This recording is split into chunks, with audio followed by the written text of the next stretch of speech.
सभी को मेरा नमस्कार। स्वागत है मेरे YouTube चैनल बिट्टू की कहानियों में। आज मैं लेकर आई हूँ एक मनोरंजक कहानी जिसका नाम है नादान दोस्त। ये कहानी है केशव और श्यामा की, जो कि भाई बहन है और बड़े ही दयालु है। इस कहानी के लेखक हैं प्रेमचंद। अब हम चलते हैं कहानी की ओर। केशव के घर कार्निश के ऊपर एक चिड़िया ने अंडे दिए थे।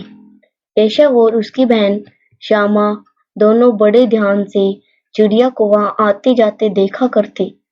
सवेरे दोनों आंखें मलते कार्निश के सामने पहुंच जाते और चिड़ा और चिड़िया दोनों को वहां बैठा पाते। उनको देखने में दोनों बच्चों को न मालूम क्या मिलता, दूध और जलेबी की सुध भी न रहती थी। दोनों के दिल में तरह-तरह के सवाल उठते। अंडे कितने बड़े होंगे, किस रंग के होंगे, कितने होंगे, क्या खाते होंगे, उनमें से बच्चे किस तरह निकल आएंगे, बच्चों के पर कैसे निकलेंगे, घोंसला कैसा है। लेकिन इन बातों का जवाब देने वाला कोई नहीं। न अम्मा को घर के काम धंधों में फुर्सत मिलती, न बाबूजी को पढ़ने लिखने से। दोनों बच्चे आपस ही में सवाल जवाब करके अपने दिल को तसल्ली दे लिया करते थे। श्यामा कहती, क्यों भैया, बच्चे निकलकर फुर से उड़ जाएंगे। केशव विद्वानों जैसे गर्व से कहता, नहीं री पगली, पहले पर निकलेंगे, बगैर परों के बेचारे कैसे उड़ेंगे। श्यामा, बच्चों को क्या खिलाएगी बेचारी। इस पेचीदा सवाल का जवाब कुछ न दे सकता था। इस तरह 3-4 दिन गुजर गए। दोनों बच्चों की जिज्ञासा दिन दिन बढ़ती जाती थी। अंडों को देखने के लिए वे अधीर उठते थे। उन्होंने अनुमान लगाया कि अब जरूर बच्चे निकल आए होंगे। बच्चों के चारे का सवाल अब उनके सामने आ खड़ा हुआ। चिड़िया बेचारी इतना दाना पानी कहाँ पाएगी कि सारे बच्चों का पेट भरे। गरीब बच्चे भूख के मारे चूं-चूं करके मर जाएंगे। इस मुसीबत का अंदाजा करके दोनों घबरा उठे। दोनों ने फैसला किया कि कार्निश पर थोड़ा सा दाना रख दिया जाए। श्यामा खुश होकर बोली, तब तो चिड़ियों को चारे के लिए कहीं उड़कर न जाना पड़ेगा। केशव ने बोला, नहीं, तब क्यों जाएगी। फिर श्यामा ने बोला, क्यों भैया, बच्चों को धूप न लगती होगी। केशव का ध्यान इस तकलीफ की तरफ न गया था। बोला, जरूर तकलीफ हो रही होगी, बेचारे प्यास के मारे तड़पते होंगे, ऊपर छाया भी तो कोई नहीं। आखिर यही फैसला हुआ कि घोंसले के ऊपर कपड़े की छत बना देनी चाहिए। पानी की प्याली और थोड़े से चावल रख देने का प्रस्ताव भी स्वीकृत हो गया। दोनों बच्चे बड़े चाव से काम करने लगे। श्यामा माँ की आंख बचाकर मटके से चावल निकाल लाई। केशव ने पत्थर की प्याली का तेल चुपके से जमीन पर गिरा दिया और उसे खूब साफ करके उसमें पानी भरा।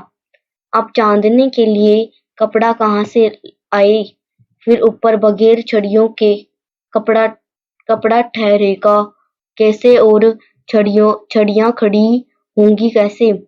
केशव बड़ी देर तक इसी उधेड़बुन में रहा। आखिरकार उसने यह मुश्किल भी हल कर दी। श्यामा ने बोला, जाकर कूड़ा फेंकने वाली टोकरी उठा लाओ, अम्मा जी को मत दिखाना। श्यामा दौड़कर टोकरी उठा लाई।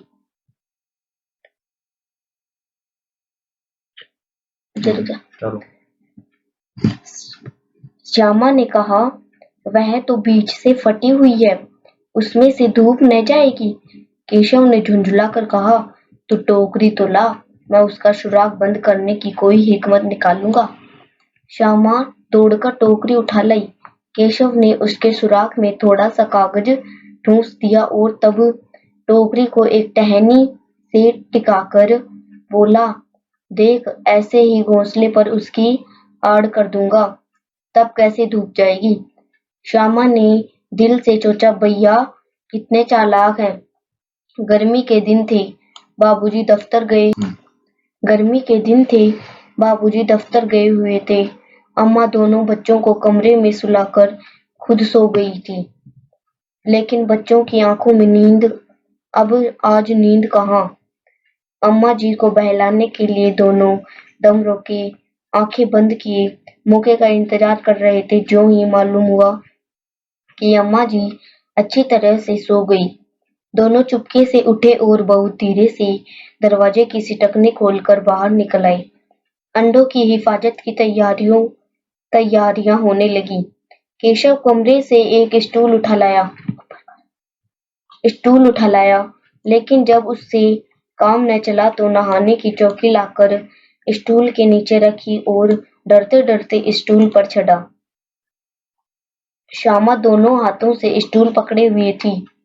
स्टूल चारों टांगों बराबर न होने से कारण जिस तरफ ज्यादा दबाव पाता था, जरा सा हिल जाता था। उस वक्त केशव को कितनी तकलीफ उठानी पड़ती थी, यह उसी का दिल जानता था। दोनों हाथों से कार्निश पकड़ लेता और श्यामा को दबी आवाज में डांटता, अच्छी तरह पकड़, वरना उतरकर बहुत मारूंगा। मगर बेचारी श्यामा का दिल तो ऊपर कार्निश पर था। बार-बार उसका ध्यान उधर चला जाता और हाथ ढीले पड़ जाते। केशव ने ज्यों ही कार्निश पर हाथ रखा, दोनों चिड़िया उड़ गई। केशव ने देखा कार्निश पर थोड़े तिनके बिछे हुए हैं और उन पर 3 अंडे पड़े हैं। जैसे घोंसले उसने पेड़ों पर देखे थे, वैसा कोई घोंसला नहीं था। श्यामा ने नीचे से पूछा, के बच्चे हैं भैया? केशव, 3 अंडे हैं, अभी बच्चे नहीं निकले। फिर श्यामा ने बोला, जरा हमें दिखा दो भैया, कितने बड़े हैं। केशव, दिखा दूंगा, पहले जरा चिथड़े ले आ, नीचे बिछा दूं, बेचारे अंडे तिनकों पर पड़े हैं। श्यामा दौड़कर अपनी पुरानी धोती फाड़कर एक टुकड़ा लाई। केशव ने झुककर कपड़ा ले लिया, उसकी कई तह करके उसने एक गद्दी बनाई और उसे तिनकों पर बिछाकर तीनों अंडे धीरे से उस पर रख दिए। फिर श्यामा ने फिर कहा, हमको भी दिखा दो भैया। फिर केशव ने बोला, दिखा दूंगा, पहले जरा एक टोकरी तो दे दो, ऊपर छाया कर दूं। श्यामा ने टोकरी नीचे से थमा दी और बोली, अब तुम उतर जाओ, मैं भी तो देखूं।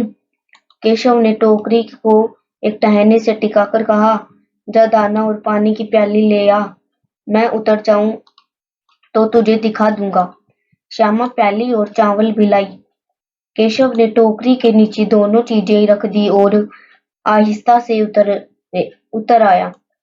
फिर श्यामा ने गिड़गिड़ाकर कहा, अब हमको भी चढ़ा दो भैया। फिर केशव ने कहा, तू गिर जाएगी। फिर श्यामा, नहीं गिरूंगी भैया, तुम नीचे से पकड़े रहना। केशव, न भैया, कहीं तू गिरा पड़ी तो अम्मा जी मेरी चटनी बना डालेगी। कहीं कि तूने ही चढ़ाया था, क्या करेगी देखकर। अब अंडे बड़े आराम से हैं, अब बच्चे निकलेंगे तो उनको पालेंगे। दोनों चिड़िया बार-बार कार्निस पर आती थी और बगैर बैठे ही उड़ जाती थी। केशव ने सोचा, हम लोगों के डर से नहीं बैठती। स्टूल उठाकर कमरे में रखा दिया, चौकी जहां की थी वहां रख दी। श्यामा ने आंखों में आंसू भरकर कहा, तुमने मुझे नहीं दिखाया, मैं अम्मा जी से कह दूंगी। फिर केशव ने कहा, अम्मा जी से कहेगी तो बहुत मारूंगा, कहे देता हूँ। श्यामा, तुमने मुझे दिखाया क्यों नहीं? फिर श्यामा ने कहा, और गिर पड़ती तो 4 सर हो जाते। श्यामा, हो जाते तो हो जाते, देख लेना, मैं कह दूंगी। इतने में कोठरी का दरवाजा खुला और माँ ने धूप से आंखों को बचाते हुए कहा, तुम दोनों बाहर कब निकल आए? मैंने कहा ना था कि दोपहर को मैंने कहा न था कि दोपहर को न निकलना। किसने किवाड़ खोला? किवाड़ केशव ने खोला था, लेकिन श्यामा ने माँ से यह बात नहीं कही। उसे डर लग रहा था कि भैया पिट जाएंगे। केशव दिल से में कांप रहा था कि कहीं श्यामा कह न दे। अंडे न दिखाए थे, इससे अब उसको श्यामा पर विश्वास न था। श्यामा सिर्फ मोहब्बत के मारे चुप थी, या इस कसूर में हिस्सेदार होने की वजह से। इसका फैसला नहीं किया जा सकता। शायद दोनों ही बातें थीं। माँ ने दोनों को डांट डपट कर फिर कमरे में बंद कर दिया और आप धीरे धीरे उन्हें पंखा झलने लगी। अभी सिर्फ 2 बजे थे। बाहर तेज लू चल रही थी। अब दोनों बच्चों को नींद आ गई थी। अच्छा दोस्तों, आज के लिए सिर्फ इतना ही। आगे की कहानी अब कल सुनाएंगे। अगर वीडियो पसंद आए तो लाइक व कमेंट करें। चैनल पर अगर नए हो तो चैनल को सब्सक्राइब करना न भूलें। धन्यवाद।